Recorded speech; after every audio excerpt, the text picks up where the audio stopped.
दिन तेरी जिंदगी में जरूर ऐसा आएगा जब बख्शीश की बाढ़ आएगी और तुझे बहा कर ले जाएगी। भूल जा, वो दिन कभी नहीं आएगा। टेलीग्राम टेलीग्राम क्या है भाई? ये टेलीग्राम। दुख भरे दिन बीते रे भैया, अब सुख आयो रे, रंग जीवन में नया लायो रे। कैसे? अबे यो पेट्रोल की टीम, जब तक इसे खोलेंगे नहीं पता कैसे चलेगा कि इसमें खुशखबरी है दुख खबरी। तो खोल के पढ़ लेना। अगर खुश खबरी होगी तो बड़ी बात तुझे बख्शीश देगी, और अगर दुख खबरी होगी तो इस साले टेलीग्राम को थूक लगा के चिपका देना। तो खोल दूं ढक्कन? हाँ ढक्कन। यार ये तो अंग्रेजी में है, जरा तू पढ़। राजा अराइविंग फ्रॉम लंदन। हाँ लंदन। इसका मतलब क्या हुआ यार? अरे इसका मतलब ये हुआ कि हमारी बड़ी माँ का जो पोता है ना, वो हमारे घर लंदन से वापस आ रहा है। यार, क्या बात कर रहा है? अरे बड़ी माँ खुश होकर मुझे डबल बख्शीश देंगी। अरे भाई दुख भरे दिन बीते रे भैया, बीते रे भैया। छाया, मेरी शाल कहाँ है? पूजा की थाली तैयार है? जी। बड़ी माँ बख्शीश राम आपके लिए बहुत बड़ी खुशखबरी लेकर आया है। टेलीग्राम, घर आया मेरा परदेसी। बधाई हो। अरे ऐसी खुशखबरी लेकर आया हूँ कि आप खुशी से पागल हो जाएंगी। ऐसी क्या बात है जो इतना उछल रहे हो? खबर ऐसी है, लंदन से आपका पोता राजा आ रहा है। ये देखिए टेलीग्राम। अब दीजिए डबल बख्शीश। ये क्या बड़ी माँ, ये तो कमाल हो गया। मैंने आपको क्लैपिंग वाली खबर सुनाई और आपने तो स्लैपिंग शुरू कर दी। दफा हो जाओ मेरे सामने से। सुबह सुबह मनोज खबर लेकर आ गया। मनोज खबर? क्यों बड़ी माँ, इसमें मनोज खबर कौन सी है? एक नौकरानी से शादी करके खानदान के नाम पर कलंक लगाया है तुमने। अब क्या लेने आए हो? आज मैं यहाँ आपसे अपनी शादी पर बहस करने नहीं आया हूँ। जिसके साथ शादी करनी थी कर चुका मैं। आज सिर्फ आपको ये बताने आया हूँ कि अब मैं हमेशा हमेशा के लिए लंदन जा रहा हूँ। कल को आप ये ना कहें कि पोते का मुंह दिखाए बिना ही परदेश चला गया। आप चाहें तो अपने पोते को एक नजर देख सकते हैं, क्योंकि इसकी रगों में भी आप ही का खून है। गंदा खून है। हमारे खून की कुछ बूंदें गल गई थी, सड़ गई थी, कीड़े पड़ गए थे उनमें, जिनकी बदौलत ये पैदावार हुई। लेकिन हमने उन बूंदों को निकाल कर बाहर फेंक दिया है। अब तुम लंदन जाओ या जहन्नुम में जाओ, लेकिन अपनी मनहूस सूरत हमें नहीं दिखाना। कैसी अशुभ बातें कर रहे हैं आप? खून भी कभी खून से अलग हुआ है? ये हमारा इकलौता बेटा है। गुस्सा छोड़िए और गले से लगा लीजिए इन्हें। गले से लगा लूं? इसे जिसने मेरे और मेरे खानदान के नाम पर कलंक लगाया है? नहीं, हरगिज़ नहीं। जब शादी करते वक्त इसने मेरी नहीं सुनी, तो अब मैं भी इसकी शक्ल नहीं देखना चाहता। Get out! I said get out! हाँ जा रहा हूँ, और अब कभी भी वापस नहीं आऊंगा। आप रहना इन महलों और चौबारों में अपने अभिमान के साथ, बिल्कुल अकेले। जा रहा हूँ माँ, चलो। सूरज, रुक जाओ बेटे, रुक जाओ। सूरज, आप रोकिए ना उन्हें। सूरज, ठहरो बेटा, एक छोटी सी भेंट तो लेते जाओ। मेरा मुन्ना। अंजलि, ये क्या कर रही हो? छोड़ दो इस बच्चे को।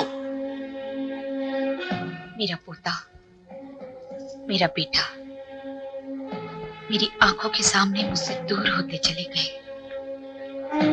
जिस घर में बच्चे की किलकारियां गूंजनी चाहिए थी, उस घर में सन्नाटा छा गया। अपनों से दूर, अकेली इस हवेली की छतों को देखती रही मैं। फिर एक एक्सीडेंट में इस घर का बेटा और बहू चल बसे। मैंने दिल पर पत्थर रख लिया। रोई नहीं मैं। अपने पति की आत्मा को शांति देने के लिए मैंने अपने आंसुओं के समंदर को सुखा दिया। पिछली बातों को भूल जाइए बड़ी माँ। अब इसमें आपके पोते का क्या कसूर है? कैसे भूल जाऊं? कुछ भी हो, मैं उसे इस घर के अंदर आने नहीं दूंगी, कभी नहीं आने दूंगी। एक बार उसे आने तो दीजिए बड़ी माँ, फिर देखते हैं कि आपके दिल के तराजू में अपने पति को दिए हुए वचन का पलड़ा भारी होता है या सामने खड़े हुए अपने पोते का। इसकी ये मजाल, अभी पुलिस को खबर करती है। अब जाने दीजिए ना बड़ी माँ, करने दीजिए जो मनमानी करता है।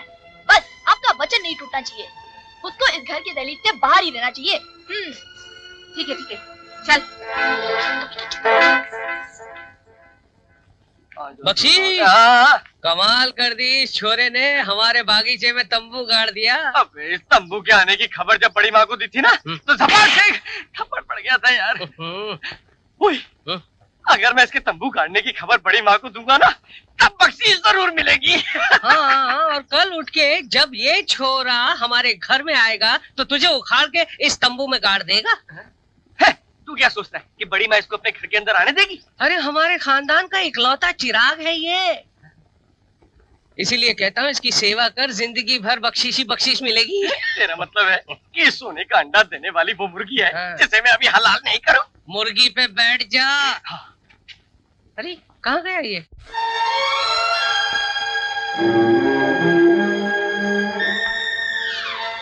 कमाल के लोग हैं, कोई खाना तक नहीं पूछता।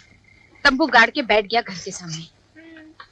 न जाने ये सब मुझे कब तक झेलना पड़ेगा। आप घबराइए मत बड़ी माँ, आप आराम से खाना खाइए। वो आपका पोता जो है ना, यानी कि राजा, इस घर की दहलीज से बाहर है। तंबू में जब वो सर्दी से कांपेगा ना, तो 2 ही दिन में भाग खड़ा होगा, और वो 2 दिन भी तब अगर वो भूख से बच पाया तो।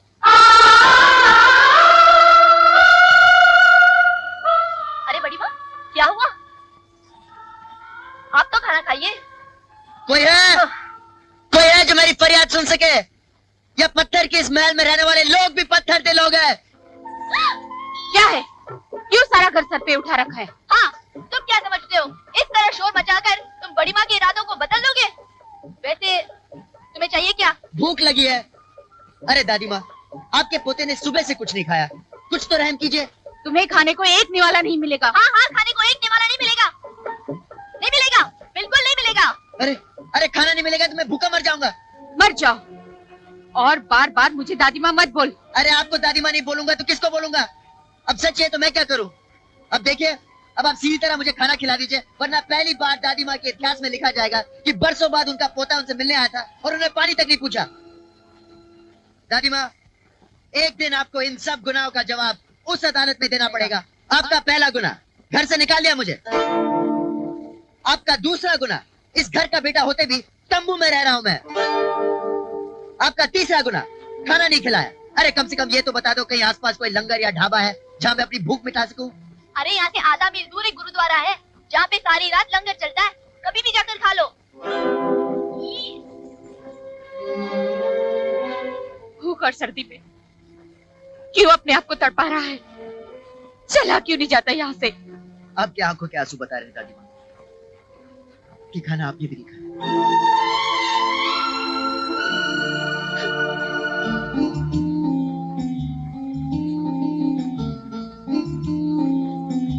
अरे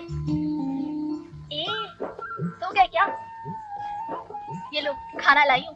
खाना? अरे तुम कमाल की लड़की हो, जब पहले मांगा था तो बोला नहीं मिलेगा, लंगर में जाकर खा लो, और अब ये खाने ले आएगी। तुम चीज क्या हो? मैं जो हूँ तो हूँ, मेरी छोड़ो। मैं कहती कुछ और हूँ और करती कुछ और। तुम्हारा नाम क्या है? छाया, बड़ी माँ की। तुम कब से यहाँ हो? बचपन से। कहा तो था मैंने आपसे कि बड़ी माँ ने मुझे पाल पोस कर बड़ा किया है। तुम्हारे घर में और कौन कौन है? भैया है, भाभी है। वो भी यहाँ रहते हैं? नहीं, वो तो नीचे बस्ती में रहते हैं। तुम जाती हो मिलने? क्यों नहीं जाती, जरूर जाती हूँ। साल में 6 बार, हर तीज त्योहार पे, चाहे नवरात्रि हो, शिवरात्रि हो, होली हो, राखी हो। राखी अभी तो गई थी राखी के दिन। मिठाई कौन खिलाएगा?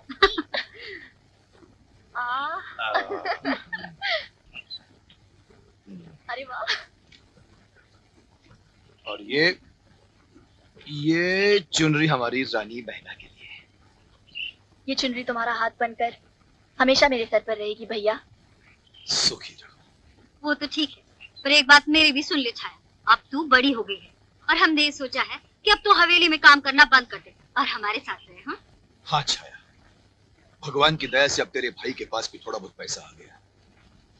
वो तुझे महल का आराम न सही पर सुख की जिंदगी जरूर दे सकता है। ओ, तो आप ये समझ रहे हैं कि मैं वहाँ पे किसी की नौकरी कर रही हूँ? इस गलत फहमी में मत पड़ना। मैं तो वहाँ राज कर रही हूँ, राज। बड़ी माँ तो मेरे बगैर एक पल भी नहीं रह सकती। वो तो मुझे आने ही नहीं देंगी। और फिर मैं भी क्यों आऊँ? हुक्म चलता है मेरा वहाँ पे।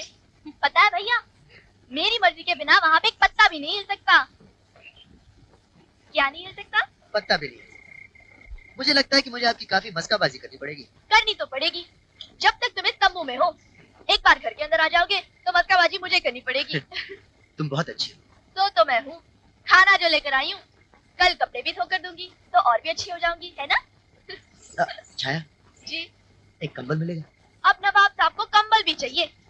तुम इस घर के अंदर घुस पाओगे या नहीं ये मुझे पता नहीं, पर ऐसे लगता है तुम मुझे इस घर से जरूर निकलवा कर ही रहोगे। अगर दुनिया को पता चल गया ना तो मैं तो अरे तुम तो कमाल करती हो। अभी अभी तो तू कह रही थी कि तुम्हारे हुक्म के बिना एक पत्ता नहीं हिल सकता और एक छोटा सा कंबल ही दे सकती। ठीक है, ऊपर से फेंक देती हूँ, उठा लेना। छाया हाँ। तुम बहुत अच्छी हो।